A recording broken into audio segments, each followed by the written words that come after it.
Bienvenue dans votre chronique Maison Saine, votre rendez-vous hebdomadaire sur Sud Radio. Aujourd'hui, on part d'un conseil qu'on entend partout. Aérer, ça règle les problèmes d'humidité. Est-ce que c'est toujours vrai? Et surtout, quand l'humidité vient des murs eux-mêmes, comme dans le cas des remontées capillaires, est-ce que ça suffit? Alors pour en parler, j'ai effectivement fait appel à notre expert Édouard David, responsable de l'engagement sociétal chez Murprotec. Bonjour Édouard. Bonjour à tous, bonjour Grégoire. Et oui, vous avez raison de poser la question car tout dépend de l'origine de l'humidité. Justement Édouard, la première question c'est est-ce que aérer son logement c'est toujours une bonne idée? Oui, on le répète inlassablement, aérer est indispensable pour renouveler l'air intérieur et évacuer l'humidité liée à la vie quotidienne. Je pense à la respiration, à la cuisine, aux douches, au linge.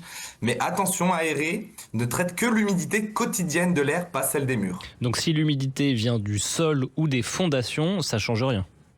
Exactement, dans le cas de remontée capillaire, l'eau qui remonte directement dans les murs depuis le sol comme une éponge, ce n'est pas un problème d'humidité qui est lié au mode de vie, c'est un problème qui est structurel et qui est dû au bâtiment. Donc même si vous aérez toute la journée, le mur continuera à être alimenté en eau.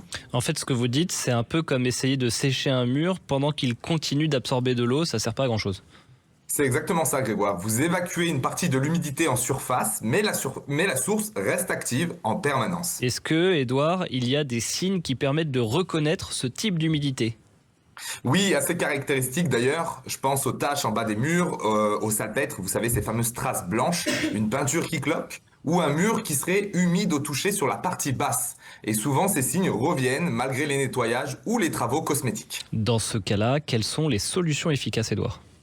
Il faut traiter la cause, c'est-à-dire bloquer la remontée d'eau par des injections spécifiques qui recréent une barrière étanche. C'est un traitement technique qui nécessite un diagnostic précis. Ce que vous dites, en fait, c'est que aérer reste utile, mais c'est parfois insuffisant.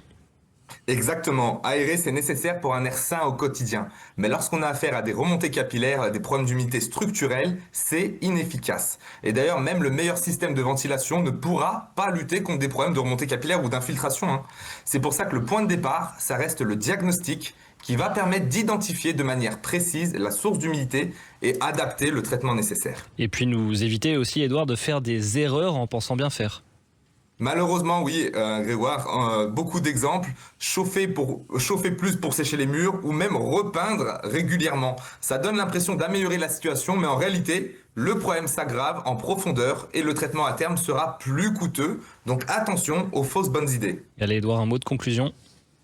Oui, tous les désordres liés à l'humidité ne se ressemblent pas. Finalement, avant d'agir, il faut toujours se poser la bonne question. D'où vient l'humidité? Car la solution dépend entièrement de la cause. Merci beaucoup Édouard David pour ces explications particulièrement claires et à vous tous qui nous écoutez, aérez bien sûr, mais surtout apprenez à comprendre votre logement. Et puis si vous avez la moindre question, vous allez sur le site maison-saine.fr, vous y trouverez toutes les informations utiles pour mieux maîtriser votre environnement intérieur. On se retrouve très bientôt pour une nouvelle chronique Maison Saine sur Sud Radio.